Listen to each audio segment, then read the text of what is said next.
রাধে রাধে বন্ধুরা, আজকে দেখো কোথায় খেতে বসেছি আমরা। দেখো, খোলা আকাশের নিচে আমরা খেতে বসেছি, ছাদে। দিয়ে সোমবার নিরামিষ। এখানে আছে ভাত,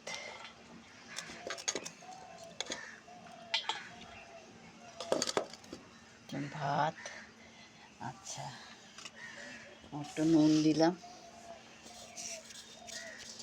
এখানে আছে আলু সিদ্ধ, এখানে আছে টমেটম, কাঁচা টমেটম সিদ্ধ, এখানে আছে শিম আলু সিদ্ধ,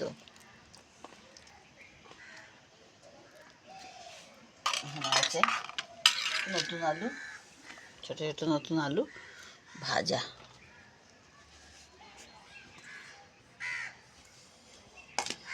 এই ছিল আজকে দুপুরের লাঞ্চ থালি বন্ধুরা। নমস্কার।